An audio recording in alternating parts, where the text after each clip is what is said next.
Today's episode is sponsored by Some Edibles CBD infused products. That's SUM Edibles and can be found at someedibles.com. They have a variety of yummy treats, including vegan organic gummies, brown buttered chocolate chip cookies, and marshmallow cereal bars, just to name a few. For fans of the podcast, you can use the promo code WIFE, that's W-I-F-E, to receive 10% off your order. Again, promo code WIFE for 10% off your order. So, head to someedibles.com today. Hey everybody, welcome to Drunken Housewife Reviews. I'm Sarah, the Drunken Housewife. And I'm her host, husband Ian, who tries to keep her on the rails best I can. And it's a full-time job. We are here with Nick Tabor. Yes. Let me make sure I get the name of your podcast right. Movie Theater Time Machine. You did perfect. Hey, there you go. Yeah, you did great. I am try to make sure I get names of everything right. And you guys have an interesting concept. Yeah, because most movie things are like what's out now, like what's current, and you guys go back in time and yes, that is fun. Talk about, like, I just listened to you guys talking about my favorite movie of all time, The Mummy. The original, the OG one with Brendan Fraser. Yeah. Yes. Okay, you're digging in a lot. Awesome. Yes. Because Brendan's my boy. Always has been. Always will be. Fantastic actor. Yeah. That entire cast, though. Yeah. Have you seen the meme that says my sexual orientation is the cast of The Mummy? Yes, I have. Yeah. That's me. That's me. Because it's like, seriously, pick somebody from that movie, and I'm like, I'd hit it. Not gonna lie, no shame in my game. Yeah, I'd hit it. You're lucky, Ian. Please, is there one member of that cast that you wouldn't hit? They're all attractive. I mean, don't get me wrong. Yeah. You have to admit it. They are. Yeah, it's like the casting director was like, how much sexual energy can I get on the screen before it just implodes? And it's like, stop right under that level. I always imagine that the casting director was the dean from Community. Like, come to life. It just like, we measure you through levels of hotness, such as when ranked in an order of appearance and in order who would look as good together. Is that right? 2 and 5. Yeah. Like, really, he just walked in. They all walked in. He's like, okay. Yeah. Okay, you're right. Is that our audition? You're fine. Yeah. Like, Yeah. Like, you're fine. It's like, read your driver's license to me. Okay, you're good. Make sure we're not in trouble in some states. Yeah, make sure. Yeah, right. Make sure they all can read and they're all of age. There we go. In an interview, Brendan Fraser said, and somewhere there has got to be footage of this, and I have looked and have not found it. Where he wasn't even supposed to be on set that day, but he convinced the makeup and costumers to do him up in the whole gold ensemble with the pasties thing that oh my god, the one chick wore. And then so when they're getting ready for the scene and they yell action, here he comes. And he said just the looks on the rest of the cast face, that'd be sweet, was worth it. And so I have a mental image in my head of him all, I can see that. And I'm like, please tell me this footage exists somewhere. My soul needs to see it. Yeah. I mean, to be honest with you, it's not the worst person in the world to experience dress, really. Yeah, I mean, he just kind of, but they did the wig, the gold pasties covering his, the whole nine. Definitely be a great outtake, exclusive for like Voodoo or something. Yeah, like that. I mean, right. Yeah. So yeah. And we have this as well as a bonus. So just have him come on introducing it. Here's the extras and the bloopers. That would be My soul needs to see this. Yeah. Yes. Or I would have it just like in the days where you had to like rip something from LimeWire or something, like, oh, we're gonna watch The Mummy, and it's just that 30-second clip. Or something that'd be good. Yeah. I would spend 3 days downloading that off of LimeWire. Right. I mean, just that 30-second clip, and you're like, all right, oh, it's not The Mummy. You know what? Time well spent. Yeah. Well done. Exactly. Yeah. Oh yeah. Yeah. Did we just age ourselves with the LimeWire reference? I think we'll age ourselves. To be honest with you, there's so many times I've aged myself. I mean, one of our very best friends, like we call it old math. So like the point of it is where you realize that the point of advantage, like, and oh my God, I've gone cross-eyed, like where you realize how long it's been since that event and you realize how old you are now. Oh yeah. Like the old math, and you go, ooh, or like, still in my head, I'm like, oh, 20 years ago, yeah, that was 1980. Like, no, 20 years ago was 2002. I'm like, oh God. Yeah. We looked at each other recently, and it's like, oh my God. Yeah. We've been together a quarter of a century. Right. Yeah. I mean, 25 years and a quarter of a century sound like two completely different. Yeah. And, Kaz and I have been together just almost as on The View. I mean, we've been together since high school. So, I mean, it's been 22 years that we've been together next May, actually. So 21 and a half, and we crossed 20 years. Like, really? Yeah. That was us too. Huh. Yeah.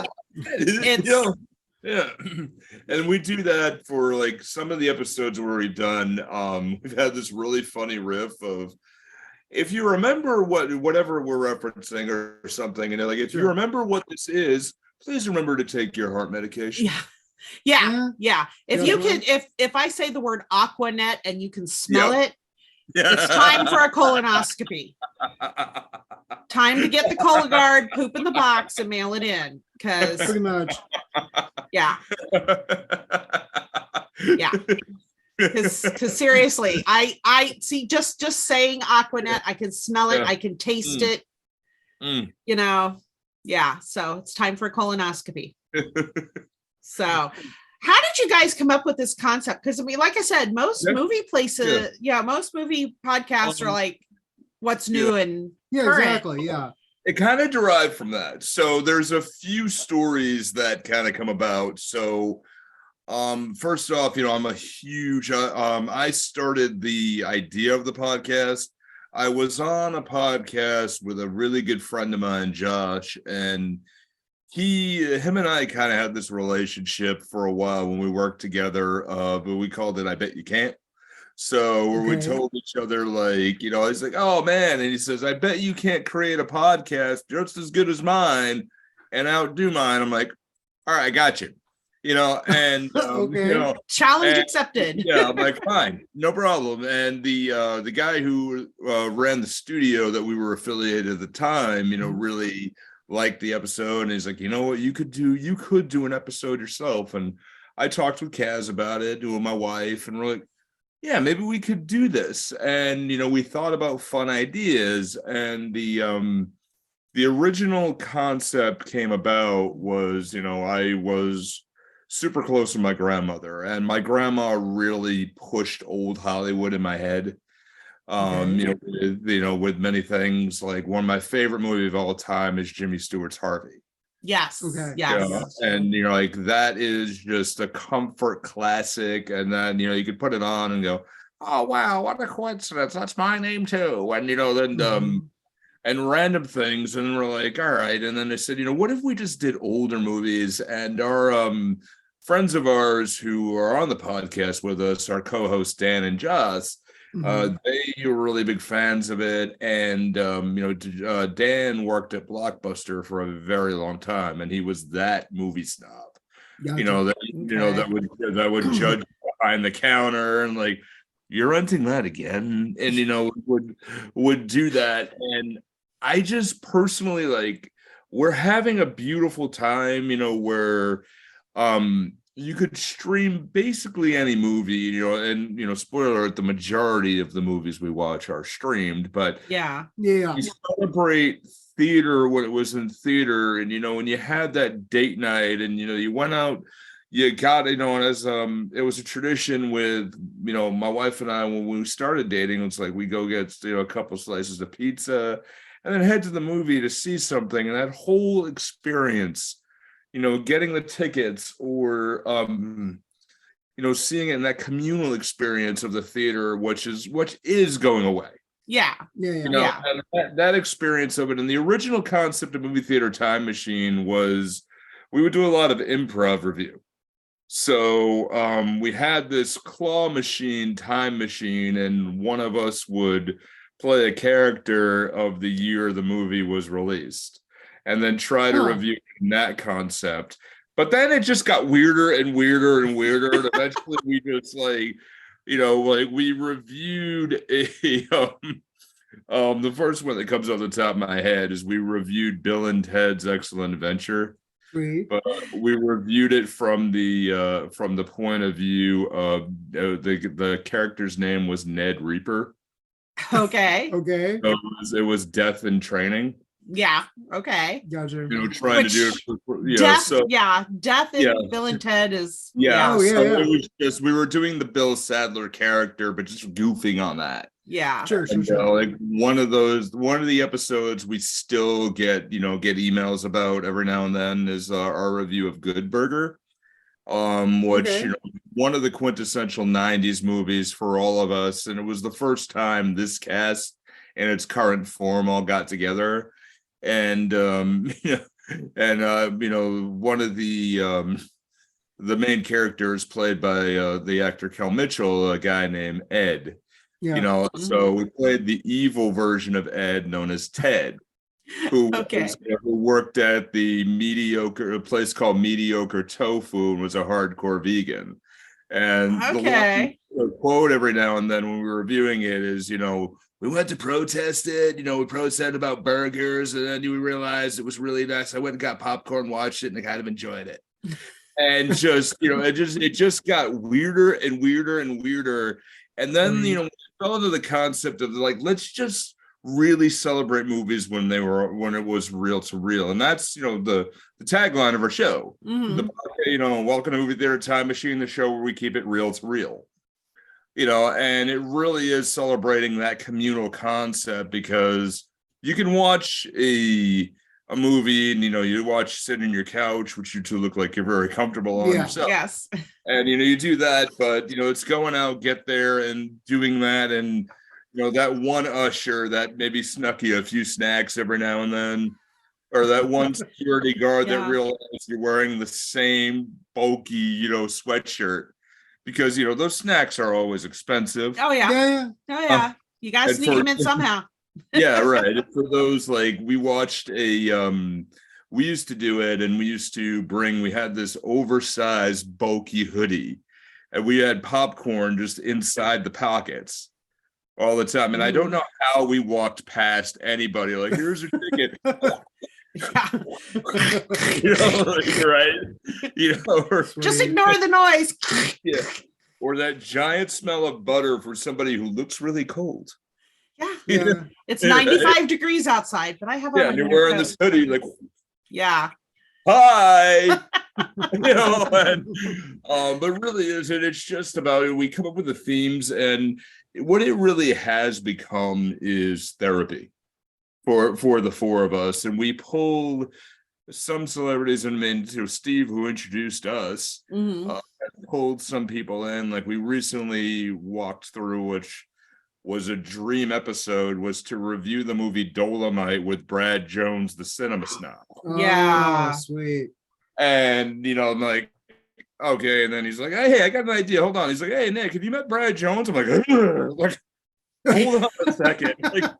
Oh yeah. And I mean, if you can't figure out, if I had a black suit on, I kind of look like him. Yeah. In general. So I'm like, do you know who he is? I'm like, yes, I do. Oh yeah. We went through that with him recently. He was like, now, have you ever heard of Bruce Valanche? And I'm like, are you freaking kidding me? Yeah. Right. Yeah. Yes, I've heard of Bruce Valanche. Yeah. You know, oh my yes. God. He's like, do you want to interview him? I'm like, do I have to have your child to do this? Because I really will. Right. Yeah, just let me do it. Yeah, we put him on, and he was great. Yeah, he just told stories and just said, "Hey, let's just." I'm like, let's just talk. Let's kind of forgot. I forgot which movie we were reviewing that time. Yeah, we just did. We just did our thing. And just I'm not gonna control Bruce Valanche. No. I'm like, just let it ride and just hit record and see what happens.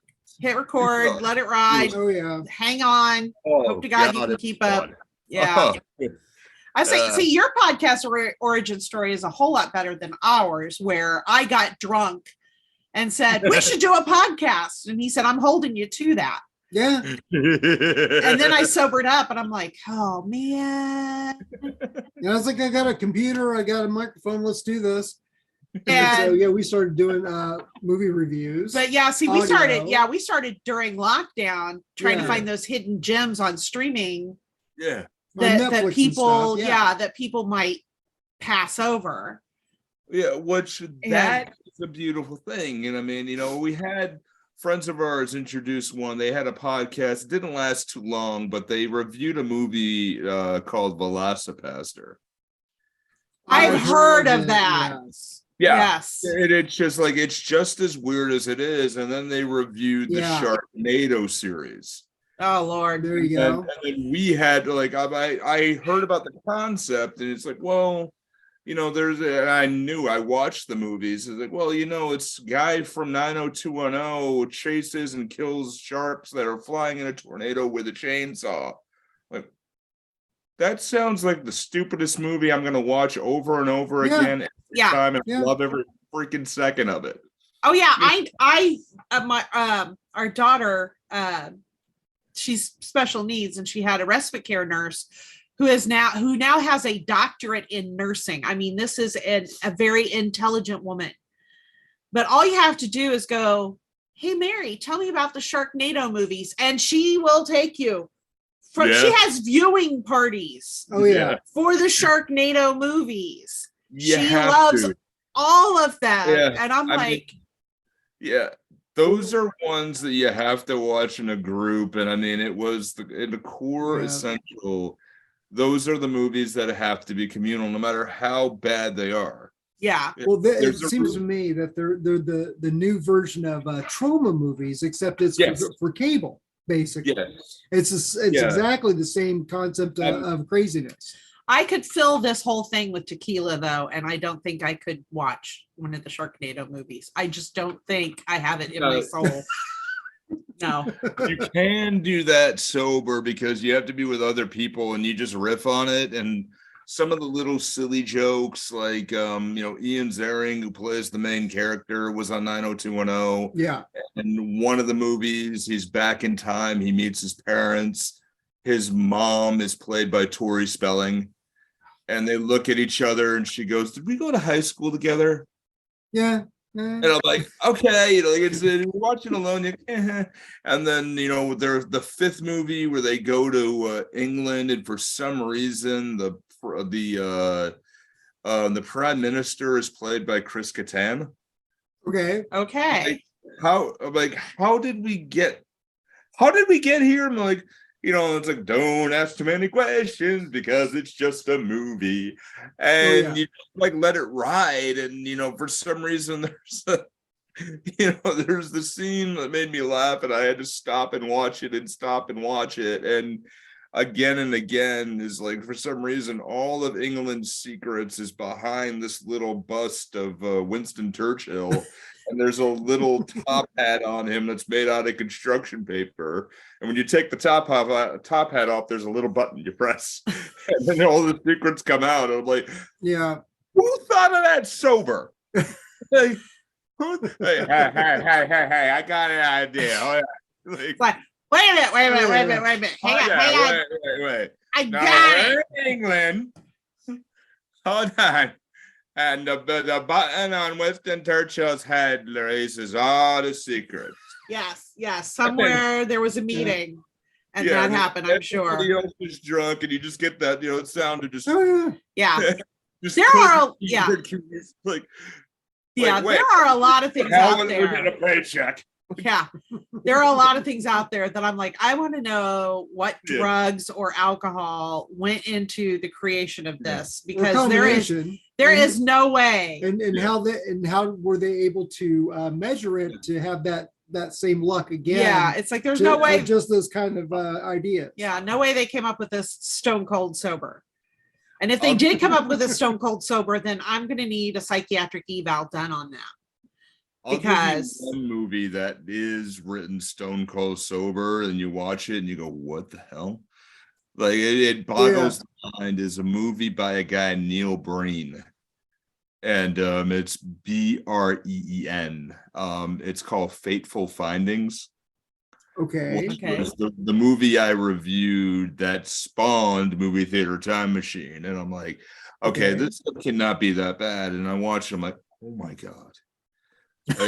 It's a guy who gets hit by a car and he suddenly gets telekinetic powers. And, and then the government's watching him, and, he works on. I can see it. Totally makes sense to me. You know what? Just keep doing that. Yeah.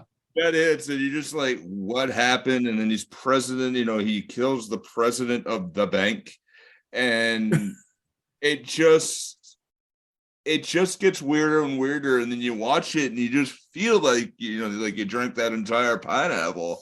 Yeah. And you're just looking at it like, what happened? And why is that the worst thing? I want to play it again. Oh yeah, but that one is just boggling the mind. And Tommy Wiseau's The Room. Oh yeah, I've not seen. I've seen the documentary on The Room. Yeah, with all the celebrities. And I've not seen the whole thing. Yeah. I've just seen like the clips of it, and just the clips. I'm like, my head hurts so bad right now. It's worth to watch it with a bunch of people. I mean, definitely would have. Yeah. There are midnight screenings every October up at Harvard. I don't live very far away from Harvard myself, and it's worth to go out there, but do it with it. It's like the new Rocky Horror Picture Show, but it's just that he goes, and the guy goes, Lisa, what's with the dress, the music, the candles? What's going on here? There's none of that in the fucking scene at all. And then there are like random spoons in random places. And when you find a spoon, you throw it at the screen. Throw a spoon at the screen, and you're like, what is happening? That is too funny. It's a circus in itself. But when you watch it alone, it kind of like, I'll be honest, I watched it alone. I called my therapist right after. Oh yeah, it's like, what? Like, what happened here? You're like, I need medication. Yeah, I need to process this. Yeah. So what happened? I'm like, I watched Tommy Wiseau's The Room. She's like, why? Yeah. Let me write you. Hang on, I'm writing you a prescription right now. Yeah. Here, take this. You'll feel better. I know we. Because our daughter's life skills class, one of their things was going to the movies. Which meant we got to see a lot of animation. Yeah. And if you ever want to watch an animated movie that is the worst animated movie in the history of animated movies. I wouldn't say that, but it was the worst one that actually made it to the movie theaters. Didn't go straight to What is it? Go ahead. Arctic Dogs. Now listen to the cast. Have you heard of it? No. Yeah, listen to the voice cast. Listen to this. Jeremy Renner, John Cleese, John Goodman, Angelica Houston, Katherine Heigl. I mean, there's some names here. And they just wasted the whole talent of it. It was oh my God. Oh, in the first 30 seconds? Yes. There's like this aerial scene of this, remote village where it's set. Yeah. And you can see the people walking around the village, and also it's like glitch, pixelization, glitch. No. Glitch. Yes, that was in the theater. Was the start of it. No, we that was in the theater. No, we have to make the distinction.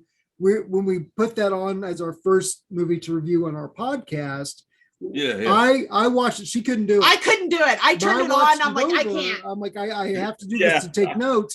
And they actually took that scene, that little like 5 to 6 second glitch out of the streaming version. Yeah. Don't fix it. Just exactly. So they just kind of glossed over where you didn't see it. They just took it out. But we remember seeing it because I remember us going, "Oh my God, what the hell?" Yeah. Along with everybody else in the theater going, "Oh my God!" Which was like 10 other people, but we all noticed, like, "Oh my God, what the hell is the kids fell asleep?" Yeah, the kids fell asleep. Yeah, it was that boring. And then her teacher was actually not there. She was out that day, but she had already arranged the trip and everything. And she's like, "Oh, well, we could do another like movie trip, and Arctic Dogs is still in the theater." And I was there when she said that, talking to 2 of her assistants, and we all turned to her and went, "No, no, we will kill you where you stand if you make us go see that movie again." She's wow. Oh my God. And we're like, you have no idea the depths, the absolute depths of suckage. Yeah, it's just And it's like by the end of it, I'm like, sure, puffins fly. Okay. You have to be drunk or stoned to actually sit through it. It's a requirement. Yeah. Just to take the abuse. Yeah. It's the white Arctic fox has to wear tidy whitey underwear. Sure. Okay. Okay. Yeah. Because when you hear the voice cast, you're like, okay, they've got some talent. Something got to be, but 10 minutes into it, you're going to want to dig your eyeballs out. All I know is that somebody paid somebody to get that done. Like somebody owed somebody a huge favor. Yeah. Because it just there are a lot of movies out there that, I'm convinced are 2 things. Like, they're releasing it and they're going to put it at a loss simply because it's going to put the studio in a tax bracket that doesn't have to pay as much. Mm-hmm. And the second thing is it's what I call boardroom movie writing. So where they go through it, and there's an episode of South Park where they do this perfectly, where as a comedian, I think Adam Sandler is pretty funny. His sketches and acting is, in Saturday Night Live, hit or miss, some, for the most part, good, like 60-40. His movies for the most part have either not aged that well, or he has a handful of decent ones. Mm-hmm. But in the episode, and then on the not to get too much into the South Park episode, but the character of Cartman is pitching, horrendous ideas, and the boardroom people are just pushing it towards Adam Sandler. Oh yeah. I remember that one. Yes. It's like, we have a guy who is in love with a robot, and he falls in love or something, and he's middle-aged. And they're like, "Oh, we could call it Punch Drunk Millionaire." And and I think what happens is, like, they listen to the statistics, the stats, and 15 to 17-year-olds really like this guy. Okay, put him in here. Yeah. Okay, the parents are going to need these people. Okay, put them in here. And I heard an interview with Zach Braff, who the guy who stars Scrubs. Yeah. And he said, there was one movie he did, and I don't remember what he was being interviewed with, but I actually think he's super underrated as a director. Mm-hmm. He does do some very good movies recently. But he said, why did you do such and such movie? And his response was, well, I have to pay the electric bill. Yeah. Like, that was it. And I'm like, hang on a minute. What, you said what? And like, he's like, because I had to pay the electric bill, I did this movie. And they're like, yeah, you do this? Yeah, I do this, and I pay off the electric bill for the whole year. I'm like, that's why you did it? And you got to think, like, a lot of these actors, they have, they're doing this for their job. So sometimes you get a script, and it's not always going to be like, you don't have the luxury of, like, Anthony Hopkins. Yeah. Who like will reject way more movie scripts than he actually takes on. Yes. Or like Joe Pesci, who will come out of retirement if something is amazing. Yeah. We'll do like little things here and there, but he is all about like, yeah, I'm kind of done with all this. Yeah. And and just do this. But some of them don't have a lot of time. Like, well, I still have to pay these things. So I mean, that's what I think. You look at it like, how the hell did they all know? They got to pay the bills. Yeah. Well, like Nick Cage, he's like, what? You want me to do an adult diaper commercial? Sure. Where do I have to be? Yeah. Actually, I got to pay the IRS. Give me. Yeah. But we've seen two movies that I'm pretty sure he was like, sure, I'll do it. But they were phenomenal. Which was, what was it? Color of Night? Color Out of Space. Color Out of Space. Yeah. Which was phenomenal. Blew me away. And then Willy's Wonderland. Yep. I actually seen them both. Absolutely phenomenal. That was like a haunted arcade. Yeah. Where it was like Chuck E. Cheese. Yeah, that one was really good. Because my nephew called me and he's like, my nephew called me and he's like, you like Nicolas Cage, right? And I'm like, I love Nicolas Cage, seriously. And he's like, Willy's Wonderland, watch it.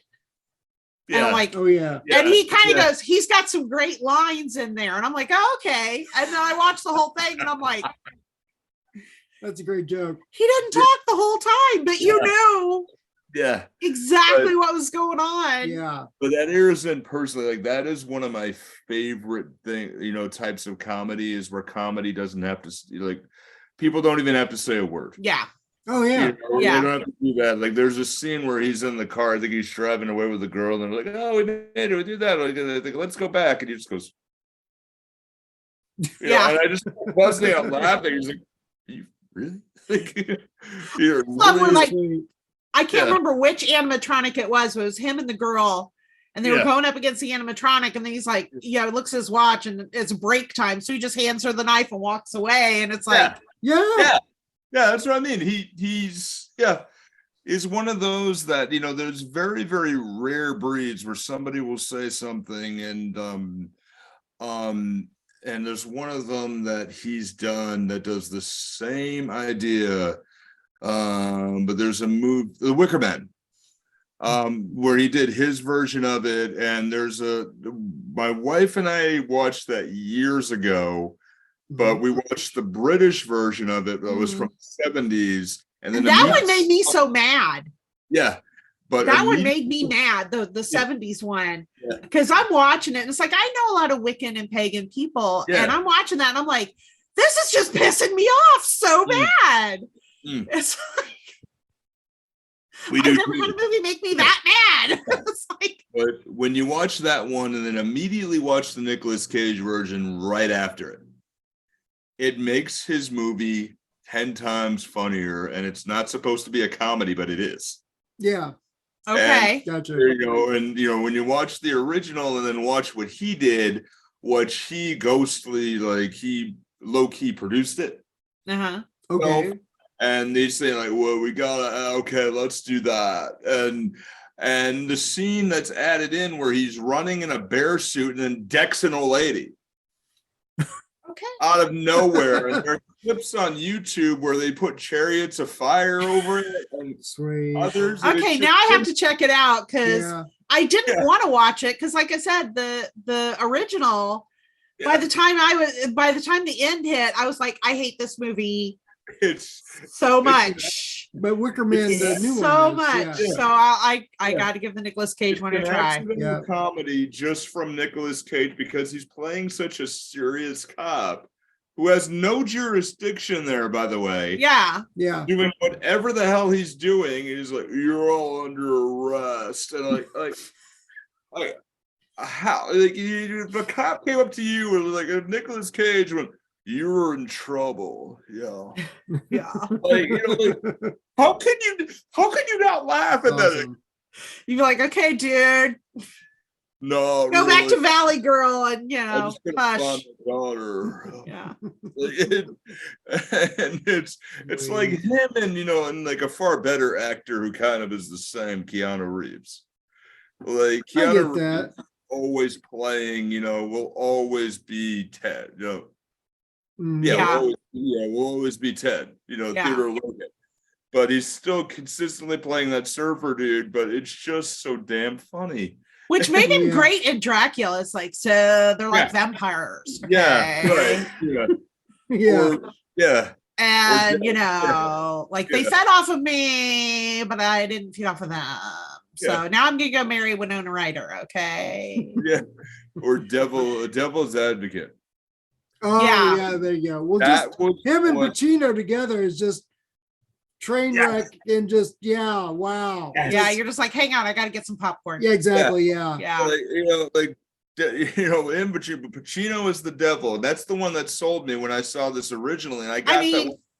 Like, wait a minute. And then Keanu's trying to play this really serious lawyer. Is like, let's throw out my case. like Bill? Sure. Oh yeah. Well, it's like rest, bro. What was that movie? Is a Vietnam War movie that Michael J. Fox was in? Casualties of War. Thank you. Where somebody actually did him going, Sarge, I just don't think we ought to do this. I mean, Mallory? It's like, I saw the movie and I'm like, yes. Yeah, right there. That's because the whole time you're watching it, you're just like Alex P. Keaton. Yeah. And even though like later on he became like phenomenal actor. Mm-hmm. Yeah. Just that one movie was like, no, honey, I know what you were trying to do with this. Yeah, he's trying to be the serious actor, but so it's not working. This movie is not your vehicle. Yeah, you should have let that one go. Even Bright Lights, Big City. Yeah, Bright Lights, Big City. It's like it's still Alex P. Keaton, except he's doing coke. It's yeah. Secret to My Success was the same thing. Yeah. Oh yeah. Exactly. And like you're looking for Marty, and I'm like, you're looking for that, and like it's not quite that. Yeah. It's not quite that, and it just didn't click. Yeah. Oh no offense to Joan Jett, but the movie he did with her, where he was the musician, he's supposed to be the hard, cool musician with his sister Joan Jett. It's gonna hit me, and I'm hate myself. It was in Cleveland. About 2 a.m. he's gonna like. So anyway, he's like trying to be this cool. He's like, it's Alex with a guitar. Yeah. There you go. Yeah. Well, no, wouldn't that be Marty McFly then? Because didn't he play guitar and? He did. No, but this was him trying to be cool. Oh, so it's Alex P. Keaton trying to be cool with the guitar. Okay. Yeah, exactly. Yeah. Gotcha. Yeah. Gotcha. Yeah, I gotta look that up. I'm looking it up right now while we're rapping. But it's just I mean, he's one of those that's kind of lost to it, and I mean, he is a real gem of an actor. I gotta say though, on the right vehicle, definitely. What you're thinking of is Light of Day. Light of Day. There you go. Yeah, Light of Day, and I mean, I saw that one. It's like, but I think I really think if he wasn't diagnosed with Parkinson's, I don't think he would have had as good of a career, because then you can look back at it and go, oh, he did all those great things. Yeah. Because, it's not because he had the disease, it's because he stopped. Because because there's a finite amount of it. And if you watch somebody like Robert De Niro is a really good actor, but he's turned out a lot of stinkers lately. I would say since 2005. Yeah, a lot. I would agree with you. And then you have like Al Pacino as well doing, whatever that Adam Sandler movie is where he played his own sister of, Jack and Jill. Yeah, one of the biggest. I'm sad. I know that. Yeah, I'm so sad. I know that. But he's playing like the big joke is that he's advertising the Dunkin' Donuts Dunkachino. Yeah. Yes. But, where he's like, I got the Dunkachino, and it's like, but where he's stopped, and you have Michael J. Fox. It's like, okay, he didn't get. There's a movie for everybody in his career, but it's like you have this much. You have this much. Exactly. And, yeah. Or we reviewed the others, like, my favorite actor of all time is Jimmy Stewart. And, Jimmy Stewart, you go through his catalog and it's like, that's it. You could stop and you could see those and that's it. There's nothing else. And then you have like, I'd say a favorite new actor. I would probably say Leonardo DiCaprio would be my favorite new one. Mm-hmm. Sure. I mean, he's done some, but it's like, okay, he's done some stinkers, and you're like, do I really want to go there? Or like, even the directors, like, growing up, I mean, anything that had Tim Burton, I was immediately in the movie theater. We are Burton heads. Early on. Yeah. I owe Tim Burton and Johnny Depp a huge apology. Go with me here, people. I loved Sweeney Todd. The very first time I saw the Broadway musical, I was 14, Angela Lansbury, George Hearn. And I have a thing about serial killers too. So, but Showtime used to have Broadway on Showtime. And then HBO started doing a few of them.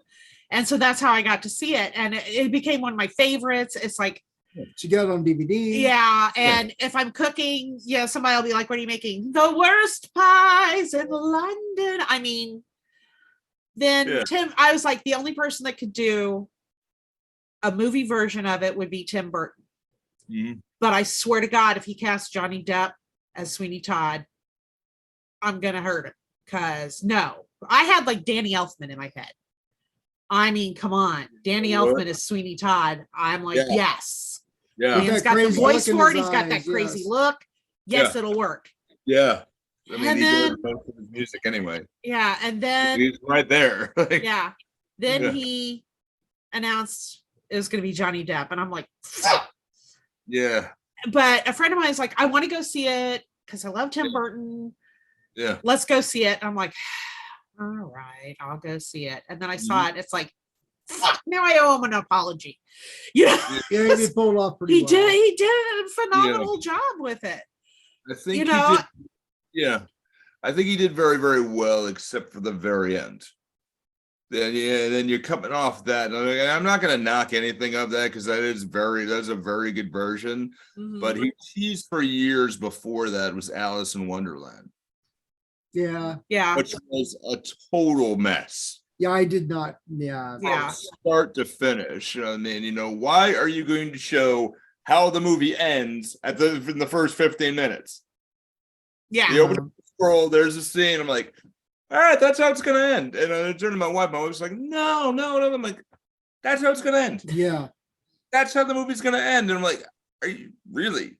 And I mean, you had that, and it's the same thing because you had a great cast. I mean, you had, I think he was married to Helena Bonham Carter at the time. Well, they never married, but they procreated a lot. Yeah, they were. And then they married, Johnny Depp, random unknown who played Alice, and Anne Hathaway, and others. I'm like, okay, phenomenal cast. This could work. Could work. Like, in this theory. is terrible. Yeah. This is terrible. I had hopes for it, but yeah. But one of my favorite. Yeah, I worked in a video store when that came out too, so we got to see it for free, and we're like, no. Yeah. Did it play on loop for you? What's that? Did it play on loop for you? Like no. you watched? No. Luckily, they got to pretty much like movies. when the store is open, it had to be what, PG or PG-13. Oh, well, we still got to. What I'm saying is that instead of the preview loop, where they showed the same movie previews over and over, we actually were able to put in a movie and watch it or listen to it or whatever while we're working. It seemed to work better. Better than the preview loop, that videotape that the other video stores would do. Yeah. So, okay, that's your point, man. I got you. Yeah. So, but we actually brought home Alice in Wonderland, and wow. So yeah. But I remember like our marriage almost ended over a movie that you rented for me, and then you kept calling me. Oh yeah. What was that? Dreamcatcher. And it was in the last like 15 minutes of the freaking movie. Yeah. Where all the stuff happens and ties up. And I'm like, I've made it this far through the movie. Let me watch the rest of the movie. And he calls. And I'm like, I swear to God, I'm going to have to hurt you. It's the last 15 minutes of this movie. And I think Dudas is dead. I don't know. Give me a minute. The thing came out of his butt. Just don't call me for 20 minutes because I have to process this. Yeah. because I was already by that point, I'm like, okay, so they go up okay. Yeah. And the aliens in that movie look like walking penises, if you have not seen it. For those, I have not seen it. I have not. I could tell you I have had many movies where I've had to stop and say I need a minute. Yeah. And I can see that. Yeah. We've had movies where it's like we get like 15, 20 minutes into it, and it's like I cannot do another minute. Yeah. Cannot. I have to turn this off. I'm done. We need to stop, or we need to we need to do that. I mean, there's been several others, like I could say one right away. I knew where I need to stop and I needed to leave the movie theater. Never Ending Story. Really? Yeah. Well, that is, I think, one of those that everybody either loves it and there's no in between. Yeah, or you hate it. It's like you love it and it's part of your childhood and it's your go-to comfort movie. And yes, you still cry about the freaking horse in the swamp. That's it. When Artex dies, you're like, okay. Like, yeah. And then, then there are people that are like, okay, that sucked. Yeah. It's like Elf. Yeah. For me, in my family with Elf, you either absolutely love it or you can't stand it. Yeah. And over the years, I've had to be like, I could sit in the room while others are watching it and be on my phone. Now that I have a cell phone, I can be like, Elf. I agree with you totally. I think that movie is very overrated. Extremely, extremely overrated. And I'm like, okay, we're gonna watch this, and I'm the opposite in my family. Some of my family love that movie and then can't stand A Christmas Story. I'll watch that on loop. And Christmas Story is a religion in my family, to the point where if I could show you my leg, I have the leg lamp tattooed on my leg. That is awesome. That is great. It was my dad's favorite movie. Yeah. Like every Christmas we had to watch it because he's like, this is my childhood. You want to know what my childhood? This is my childhood. So we had to watch it every Christmas. Yeah. He had the leg lamp, night lamp, thing. And when he died, we were like, I want to get a tattoo that just when I look at it, I think of Dad. And my nephew was trying to design tattoos with all the stuff that Dad was into. And somehow the leg lamp came up in discussion, and somebody's like, what's the leg lamp? And I'm like, you don't know the leg lamp?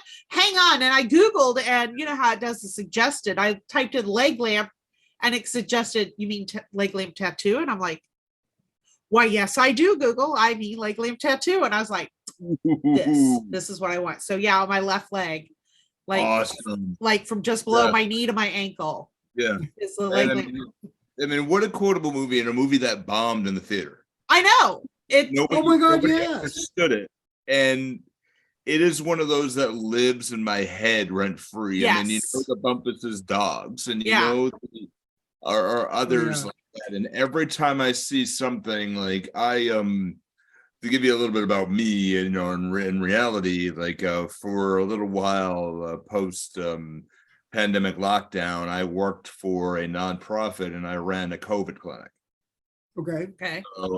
So where I did that, but every time, we had the inoculation, we had the shots come in, every time the box said fragile. And every time I looked at it, I'm like, oh, it must be Italian. And just kept every single shot. Yes. And they're like, why do you keep saying it's Italian? Because it says fragile. I just, they're like, really? They're like, wait, what are you talking about? I'm like, you don't know. Hold on. Oh my God, they didn't know. Wait a minute, I will educate you. And I educated all the nursing staff, and I got DVDs for everybody. I actually got to go to the house. That's funny. Yeah. Really? Yes. My friends, we were in Cleveland. We went to Ohio to do all this other stuff, and we were in Cleveland, and it's like we have like 3 hours until our restaurant reservation, because we were going to the haunted house restaurant or whatever, and we have 3 hours to kill. And I'm like, what can we do in Cleveland? Wait a minute. Yeah, we're like 10 minutes away from the Christmas Story house. Oh, you got to go if you're in that area. And they knew, and they're like, all right, let's go. And they ended up having the best time because like you can go all through the house. If you pick up the phone on the wall, it starts playing that scene where the mom's on the phone talking to Flick's mom. Do you know what Ralphie just said? The under the sink, you can open up the cabinet and crawl under. I have a picture of a friend of mine who's really little going, Daddy's gonna kill Ralphie. I mean, it was phenomenal. It was just absolutely, it was absolutely phenomenal. And then they have like a whole store across the street, and you could rent the Bumpus's house next door. It's now an Airbnb. I'm sure it's for sale if you want to buy it. It's for sale. They're putting it up for sale. So I just picture if you had that like Airbnb that the that the wallpaper would be all hounds. It's actually not, because we looked at it because we're like, we want to come back in the spring. And I mean, it's a nice location, really nice location, and all of that. And the corner bar, because I love corner buildings that are built on a corner. And I commented to the guy, I'm like, that is a really cool looking bar. And he's like, there's a story about that bar. Okay. The producer and director had spotted the house. And they were like, that's the house. That's the house we want. But the owner wasn't home. So like, well, let's go over to this bar and figure out what our plan is. So they're sitting, and they asked the bartender, they were like, do you know whose house that is? And they're like, yeah, but they work over at the steel mill. So they're not off work yet.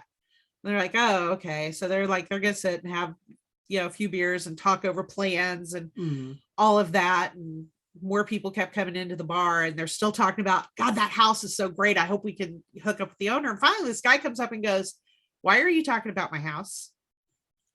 You own that house? Yeah, that's my house you're talking about. And so they laid out everything, and he was like, okay. Sure. But but the only thing was a lot of the inside shots that they wanted to get, the house wasn't really set up for it. Gotcha. So they had to do outside shots were that house, but inside shots were in a sound stage. I didn't know that. But it's like, well, now I have to go to that corner bar. And so we're planning a whole trip back. But if you are a fan of Christmas Story, you got to go to the house. You got to go. I would really genuinely consider it, honestly. It would probably be the only thing that would ever get me to Ohio. Well, the only thing that should get you to Ohio, really. I don't know, because I mean, we went specifically because I wanted to go to this one restaurant, because it's a horror movie themed restaurant where all the food is horror movie themed and the whole nine, and I'm a horror movie person. So I was like, God, I would really love to go there. And so my friends were like, oh, and then there's all these lighthouses, and then there's Lakeview Cemetery. I'm like, yes, I'll do a cemetery. I love cemeteries, and so we did this whole tour, and but it was fun. Now we've talked about my vacation.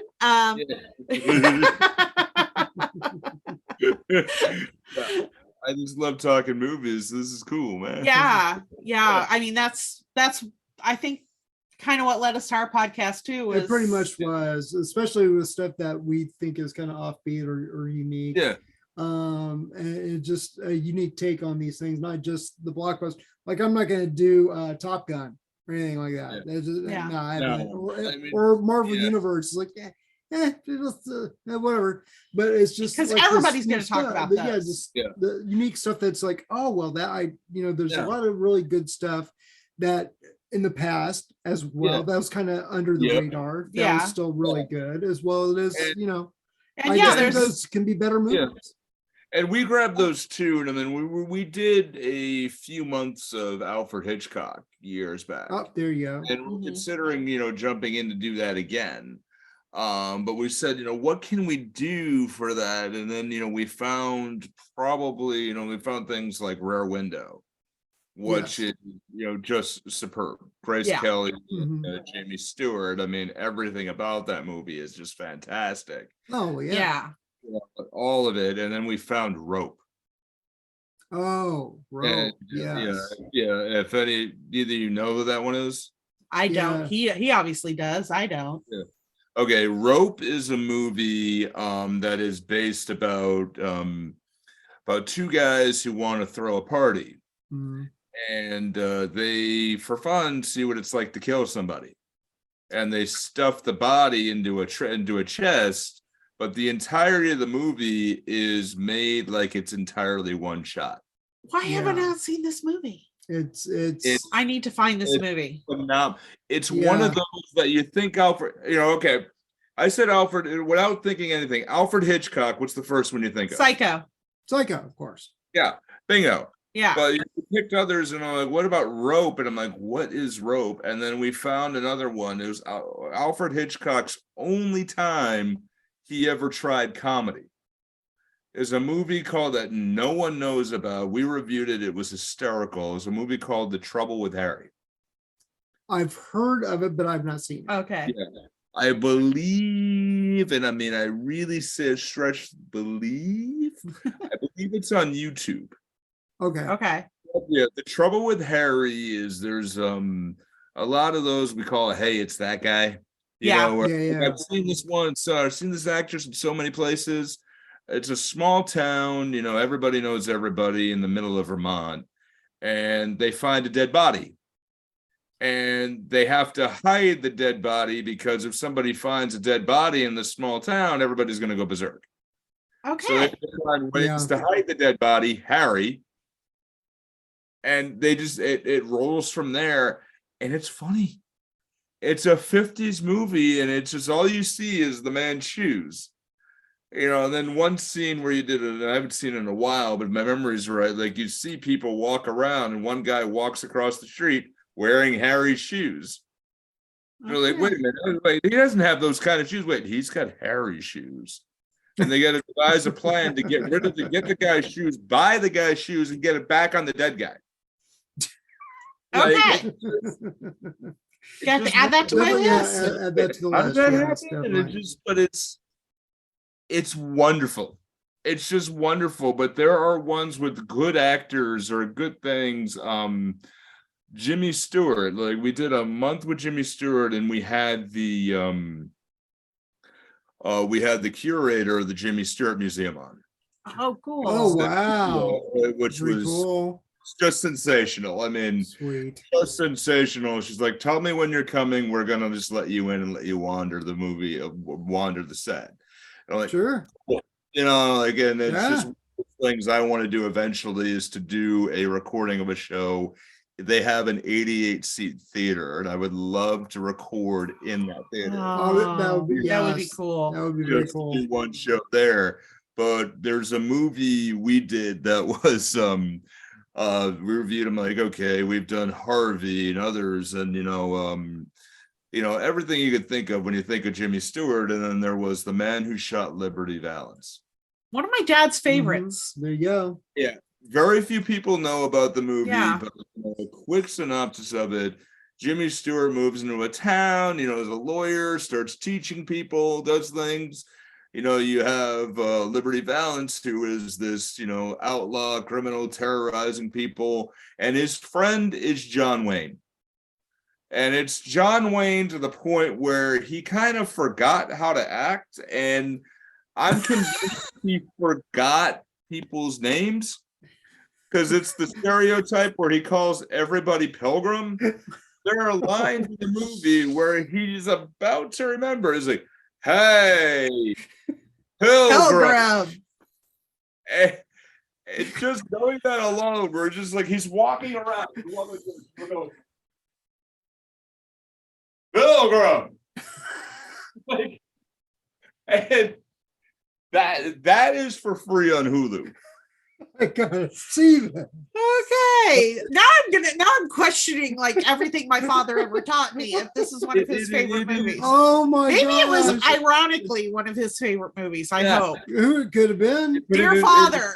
Yeah. Oh my god.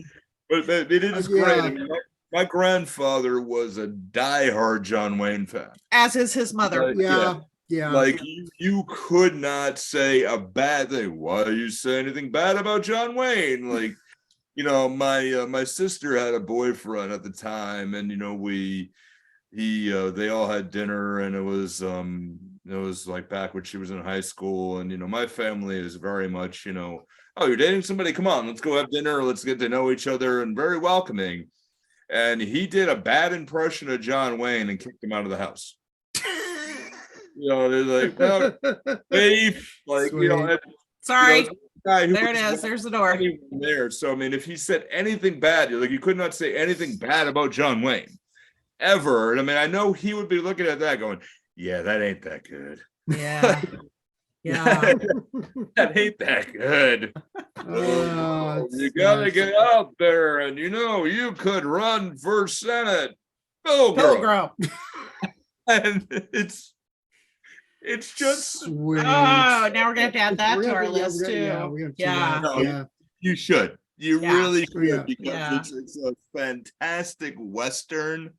It was one of those. My grandma was like, "I'm like, we're reviewing The Man Who Shot Liberty Valance." She's like, "Oh my God, you gotta love it! You gotta love it!" And, and you're watching it, and you're like, "Oh, no, it was great." I mean, I loved every second. Yeah, you can be like, "Yeah, I loved it. Yeah. I love not the reasons you loved it." Right, but John Wayne is supposed to be this, this big hero and everything, and like, oh well, but he's funny, like, and. In our show, we do this thing called fantasy casting. Mm-hmm. Yeah. We take the characters and say, okay, what other actors could play them? We roll dice. If we roll above 20, they get in, and we kind of talk about the game of, how we could talk about how that would change.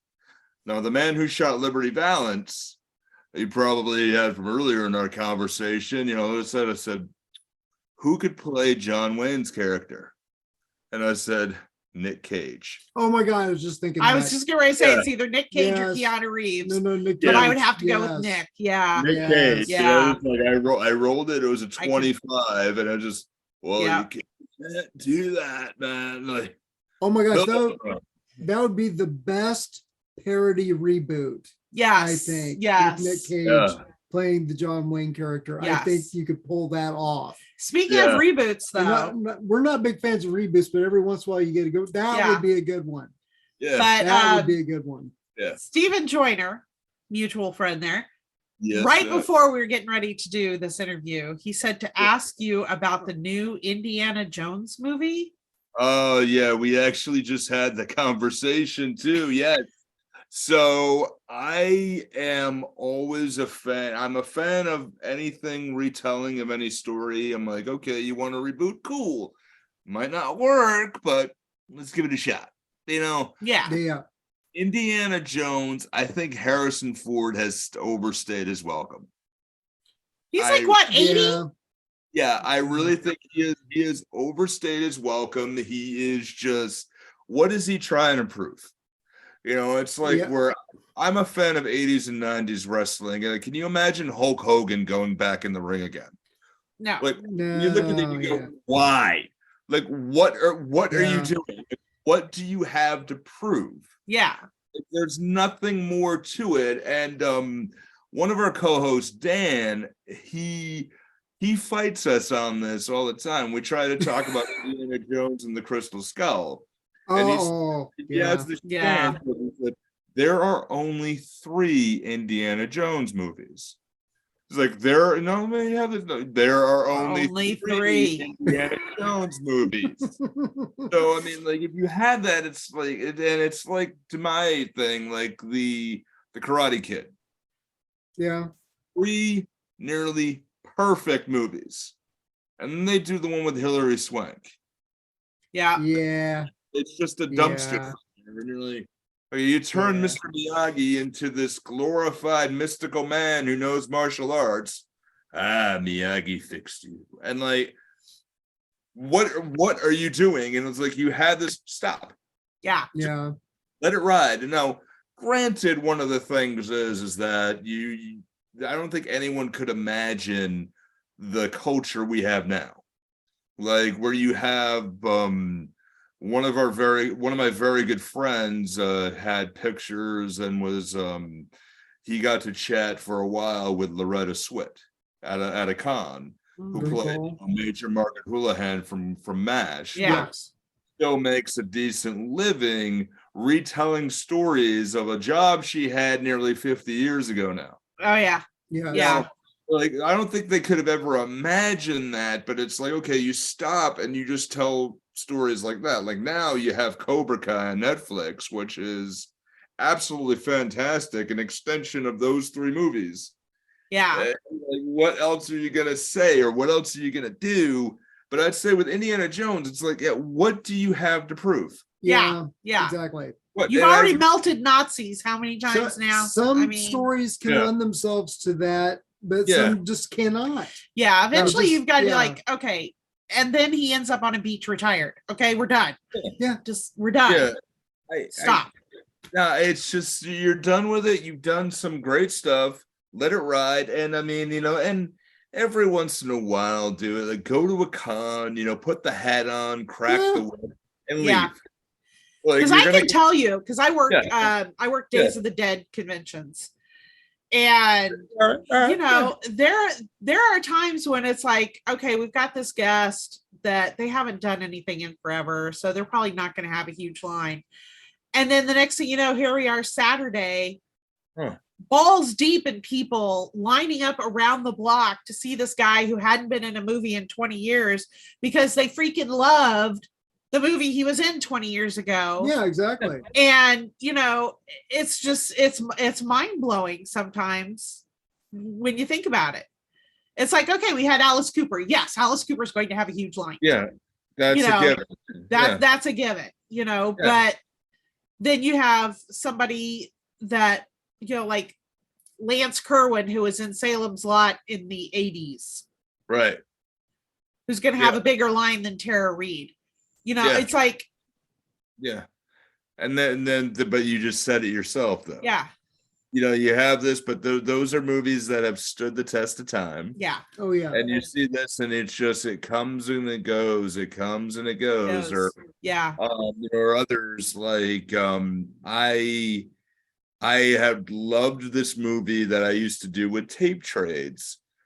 Back in high school, and I did not know the name of it until years later. It was called Zapped Again. Oh, Zapped Again. Oh my God. That's hilarious. The stupidest idea of a premise, and one of the last movies Linda Blair was ever in. Yes. Yeah. And it's just one of the silliest things, but if there was a convention and you said, hey, the cast of Zapped Again has reunited, I'm in the front row. Yeah. I get that. Yeah. I'm in the front row to see that. And I'm sure I'm not going to be alone, because you watch that movie, it's like, oh my God, this was hard. Hey, you got to see this. Like, yeah. Because that's the reason why it was so successful where I am in a tape trade. It just kept going around and around and around. Yeah. And I saw that movie on the Sci-Fi Channel, and they never said the name of it. For like, and in your pre-internet world where it's just you're running to your friends in high school, or in my case, junior high. Yeah. I saw this movie on the Sci-Fi Channel. Well, what's it about?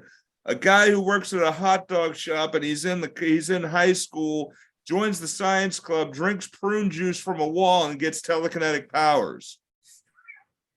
Are you okay? Yeah.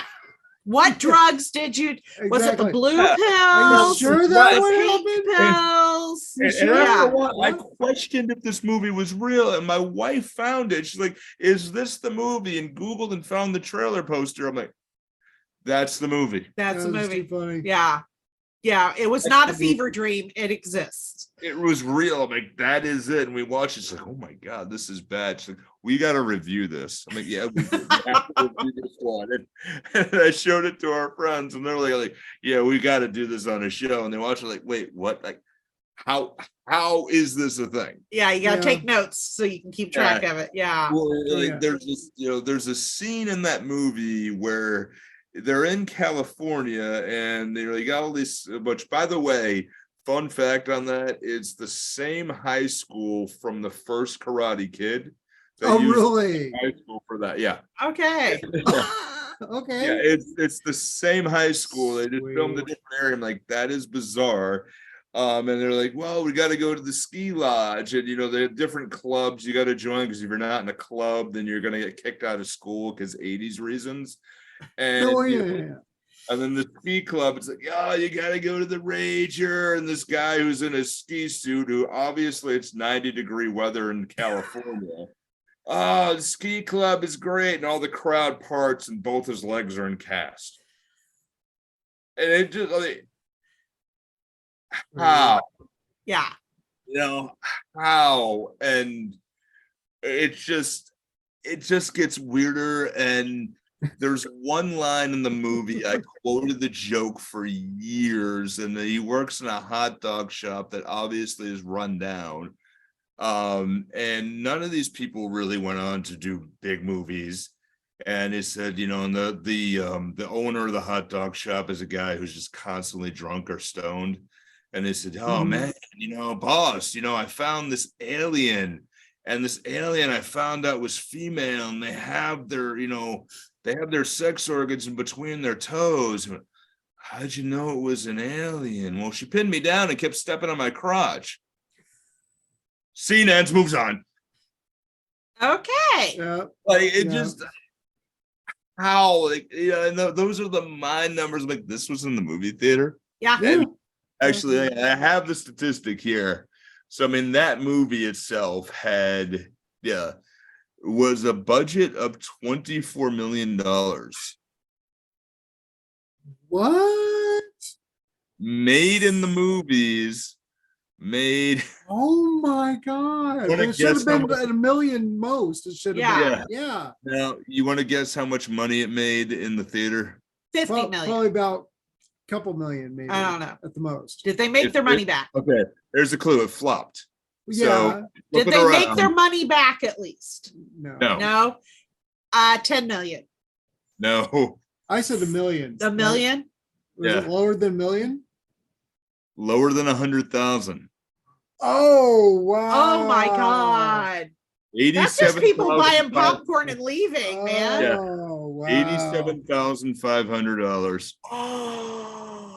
Oh my gosh! Well, if they're looking career for a killer, there you go. But everybody else, Right. That's it. That's it. It was a tax break thing. Yeah, exactly. The original movie, you had Scott Baio. Scott Baio didn't want to have anything to do with that movie. Didn't push it, didn't advertise anything. And they're like, oh, we're going to do a second movie. Why?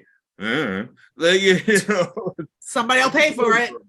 Yeah. It's zapped again. Yes, we like that. Zapped again. Yeah. Sign the check. Yeah. Go for it now. Do it. Why? Because we can, because we want to. You got a script, all right. They asked so much, we figured out that we could. We didn't ask while we should. Exactly. Exactly. Well, we could talk movies seriously all night long, but real life, we have to take care of the kid here eventually. So, but definitely, we're gonna have to have you back for some reason. We'll think of some reason.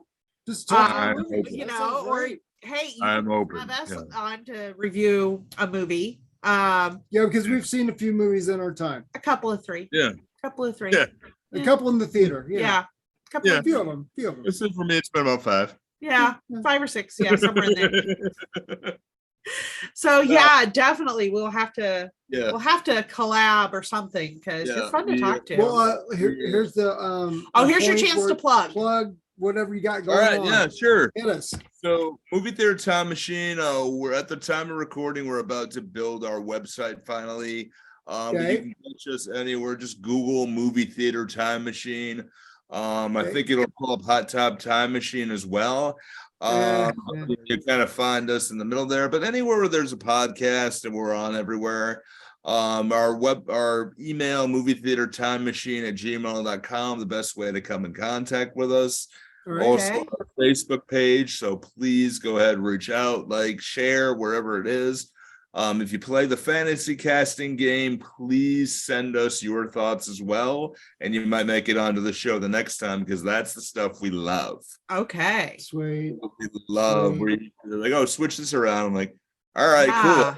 Do that. And also, if you want to be a guest on it, please reach out. That'd be fun. Cool. There you go. Yeah. Rock and roll. Well, yeah, definitely. We're gonna have to get with you again because this is a lot of fun. We love talking movies. We do. Yeah. So you guys have been great too. Thank you so much for having me. Yeah, thanks for being on, man. This has been great. Again, this is Nate from Movie Theater Time Machine. Yep, you guys. Check them out wherever podcasts are available. And and who's your co-host? Oh, yes. So it's my wife Kaz and our friends Dan and Joss as well. There you go. All four of us are the four nerdiest people in America, and not in America really, but the four nerdiest people in New England. There you go. You go. Genuinely funny, and I mean, it's all about really having a good time and putting on. We're about that too. Making a laugh. Awesome. So when you're listening to us when you're folding laundry, driving to and from work, working out, or just kind of listen while you're working, we won't tell. Our little secret. We won't tell. We won't care. But as long as you get a laugh or two, come on back for more. Yeah. Awesome. Well, this has been great, man. Thanks a lot. Thank you so much for having me, gang. All right. Okay, so that was Nick Tabor without movie, Kaz. Without the rest of them, of Movie Theater Time Machine. Yes. So go check that out wherever podcasts are available. Mm-hmm. We're going to be taking a few weeks off because it's Christmas. We might review at least one movie. And it will be sort of a Christmas movie. Yeah, the one that we have in mind, but we don't want to announce it quite yet because we want to be able to do it. It's a feel-good family Christmas movie. It is. So stay tuned, and until next time, bye.